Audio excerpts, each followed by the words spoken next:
자, 오늘은 불의한 재물로 친구를 사귀라, 그런 주제로 말씀을 전하겠습니다.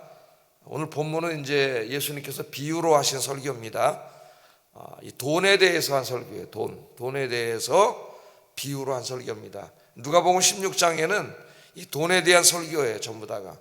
또 이 설교 뒤에는 누가 나와요? 거리석은 부자 이야기가 나오죠.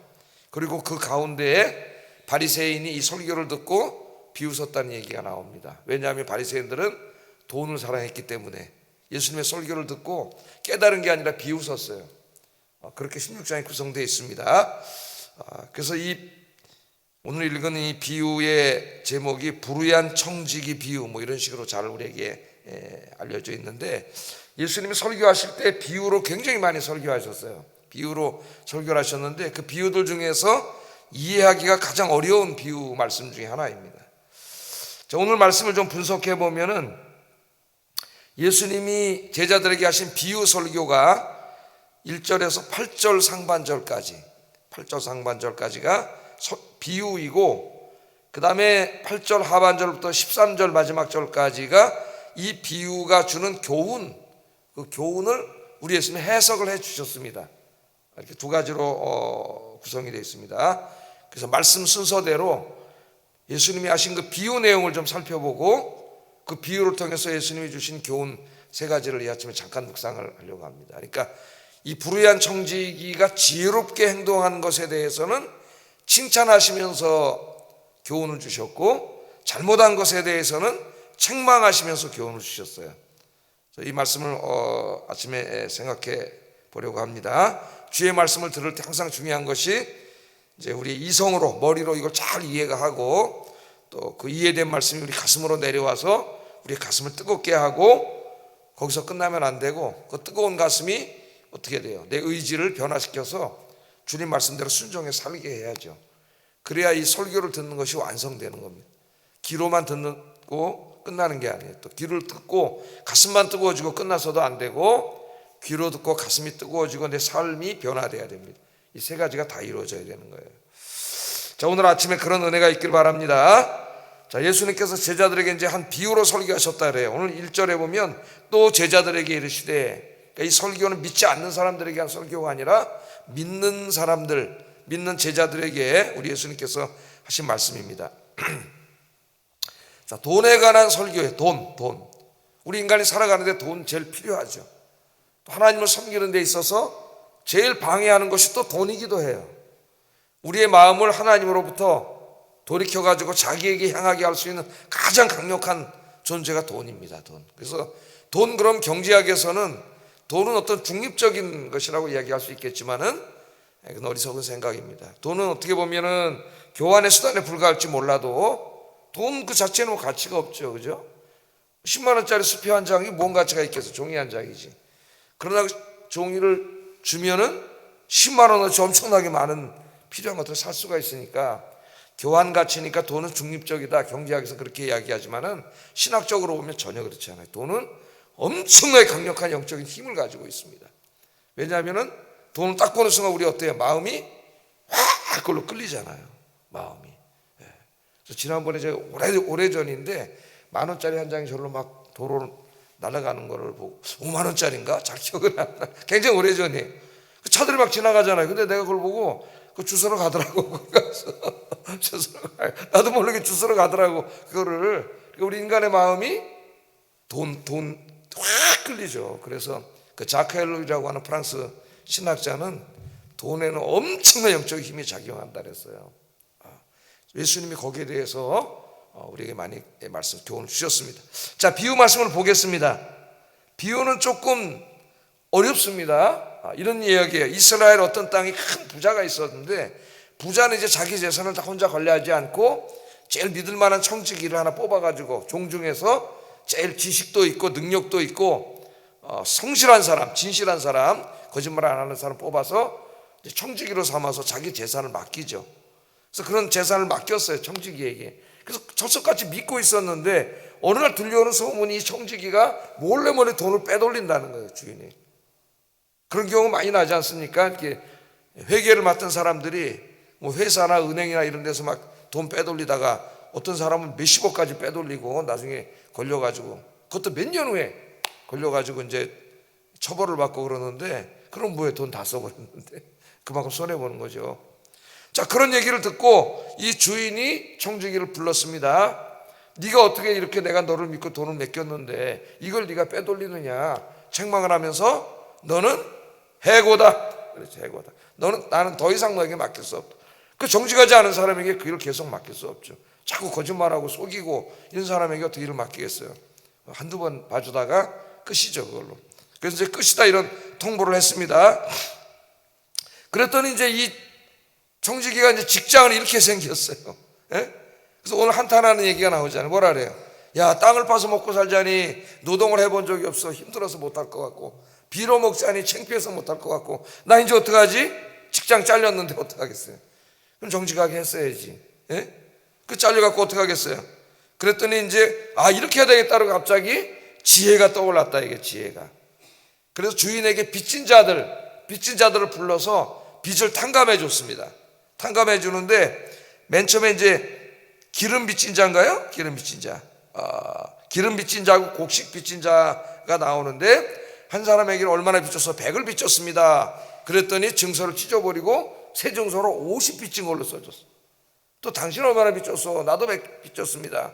증서를 찢어버리더니 얼마에? 80 빚진 걸로 20을 깎아줬어요. 주인은 몰라. 예? 그렇게 자기 마음대로 빚을 탕감해 준 거예요. 자, 여기까지는 뭐 어려운 게 없죠. 빚을 탕감해 줬다. 그러면서 이제 내가 이 사람들 빚을 탕감해 줬으니까 내가 직장이 나중에 없어진 다음에 내가 부탁하면 거절하겠느냐. 내가 이렇게 많이 신세를 베풀어 줬는데. 이 사람이 그렇게 한 거죠. 그러니까 지혜롭게 이제 자기대로 행동을 한 겁니다. 자, 그랬더니 주인이 자기 재산이 충난 거 아니에요. 100을 받아야 되는데 50만 써놨고, 100을 받아야 되는데 80으로 탕감해 줬는데 나중에 확인해 보니까 그것까지 깎아줬어요. 그러면 그냥 뭐 때리든지 뭐 어떻게 해야 되는데, 주인이 어떻게 했다래요? 우리 예수님이 칭찬을 해줬다 그래요. 그러니까 이게 어려워지는 거예요. 이 비유가 또 칭찬, 그 지혜를 칭찬해줬다. 오늘 비유가 그렇게 됩니다. 자, 이게 뭘까? 그래서 많은 신학자들이 연구를 하면서 깎아준 게 뭐냐, 주인이 왜 칭찬을 해줬을까? 100을 받아야 되는데 50으로 써줬는데, 100을 받아야 되는데 80으로 해줬는데 왜 칭찬을 하지? 그래서 연구를 했는데, 이것이 이제 하나님의 율법에 금지된 고리이자를 깎아준 것으로 이 누가복음 주석가들은 그렇게 받아들이고 있습니다. 고리의 이자. 자, 우리 구약 성경에 읽어보면 고리의 이자를 받고 돈을 꿔주라 그랬어요? 그러지 말라 그랬어요? 하나님이 금하신 말씀이에요. 이자를 받고 돈을 빌려주지 말라 그랬습니다. 특별히 고리대금 하는 것을 하나님 엄격하게 금하고 있고, 그래서 가난한 이웃을 착취하는 죄로 하나님께서 책망하고 계세요. 그런데 이 사람은 이제 막 돈에 눈이 먼 주인이래 가지고 50 꿔줬는데 100% 이자를 받으면 그거 완전히 도둑놈이잖아요. 예? 그렇게 해서 부자가 된 거예요, 돈을 막. 그런데 이 청지기가 지금 그걸 다 깎아줬잖아요. 원금으로 다 깎아줬어요. 하나님 말씀대로 하게 만들어 놓은 거죠. 그랬더니 이 주인이 칭찬을 했다 그래. 8절에 보면 주인이 옳지 않은 청지기가 이를 지혜 있게 하였으므로 칭찬했다 그래요. 재산을 빼돌린 거는 옳지 않죠. 그래서 잘라야 되는데, 해고시켜야 되는데, 일은 참 지혜롭게 했다 그래. 왜 지혜롭게 했을까? 첫째는 그 고리대금의 이자를 깎아줌으로써 자기가 나중에 좀 있으면 쫓겨나잖아요. 이제 해고됐을 때 자기 미래를 준비했다는 거예요. 그 사람들한테 신세를 줬으니까 이제 좀 받을 수 있는. 두 번째는 자기 자신에게도 이익이 된 거예요. 왜냐하면 잠깐 눈이 멀어서 그냥 막 하나님 말씀 어기고 고리 이자를 받았는데, 이 사람이 다 깎아줘가지고 어떻게 됐어요? 하나님 앞에 죄 짓는 걸 막아줬잖아요, 이 사람이. 그래서 이제 이 주인이 칭찬했다. 이게 비유의 내용입니다. 전체 내용. 중요한 게 뭐냐면, 여기 보면은 돈을 빼돌리고 이런 것은 잘못했다고 혼나가지고 어떻게 돼서 해고가 됐죠. 그러나 이 빚을 탕감해 준 것은 지혜롭게 행동해서 칭찬을 받았어요. 이것들을 가지고 이제 예수님이 우리에게 교훈을 주는 겁니다. 그래서 이 교훈의 말씀이 8절 하반절부터 13절까지 이제 어떤 교훈을 주셨느냐, 세 가지 교훈을 주셨는데 간단하게 아침에 잠깐 묵상해 보세요. 첫째, 예수님께서는 이 청지기의 지혜를 칭찬하시면서 이 불의한 청지기처럼 불의한 재물로 친구를 사귀라고 말씀하셨어요. 이 말씀 좀 쉽지가 않아요. 불의한 재물로 친구를 사귀어라? 이 무슨 말씀이지? 8절 하반절 9절 한번 읽어보겠습니다. 시작. 빛의 아들들보다 더 지혜로움이니라. 내가 너희에게 말하노니 불의의 재물로 친구를 사귀라. 그리하면 그 재물이 없어질 때에 그들이 너희를 영주할 처소로 영접하리라.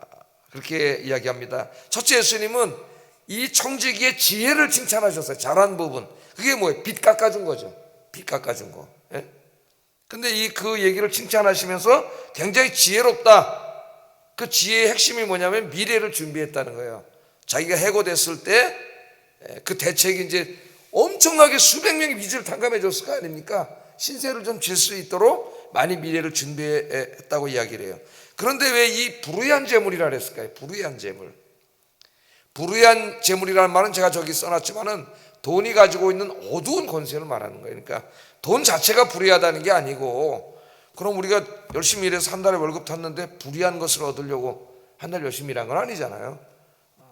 돈 자체가 불의하다는 게 아니라 돈이 가지고 있는 아까 제가 말했던 서두에 엄청난 어둠의 영적인 권세를 말하는 겁니다.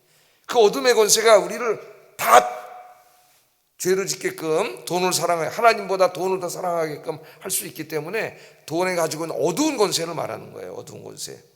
그래서 그 불의한 재물로 이 청지기처럼 너희도 어디다 쓰라고요? 친구를 사귀는 데다 쓰라, 그 말씀이잖아요. 그죠? 이 돈은 어둠의 권세를 가지고 있기 때문에 여기를 욕심을 부리면 죄를 지을 수밖에 없고 하나님으로부터 멀어질 수밖에 없어요. 그래서 중요한 건 뭐냐면 이게 엄청난 영적인 권세를 가지고 있긴 불의한 재물이기 때문에 이걸로 친구를 사귀는 데 쓰라는 겁니다. 자, 친구를 사귀는 데 쓰라는 말은 무슨 말일까요? 두 가지를 생각해 볼 수가 있는데, 하나는 자신만을 위해 쓰지 말고 어려운 이웃들을 위해서 나누어 줘라. 구제의 의미가 있습니다. 여기에 그런 의미가 여기에 있고, 또 하나 이제 이 말씀을 좀 더 깊이 묵상해 보면은 이스라엘 사회에서 친구가 된다는 것은 이스라엘이라고 하는 구속받은 공동체로 데리고 오는 거예요. 그러니까 이방인들을 하나님께로 데려와서 하나님의 자녀가 되게 해. 그 이방인들이 회개하고 개종을 해서 유대교를 믿게 되면은 이 사람들은 가족으로 받아줘. 그게 친구로 삼는 거예요. 친구로. 유대교도 여러분 전도한 거 아시죠? 그래서 사도행전 같은 데 읽어보면 이방인 백부장이 유대교로 개종해서 회당에 가서 예배 드리는 모습들을 우리가 보지 않습니까? 그런 사람들 다 그런 사람들이에요. 이 사람들이. 그래서 불의한 재물로 친구를 사귀라고 하는 것은 그 재물로, 다 유대인들 제자들이잖아요. 예? 이방인들 이런 사람들이 하나님의 자녀가 되게 하는 데에 이 돈을 쓰라, 그런 말이 되는 거죠.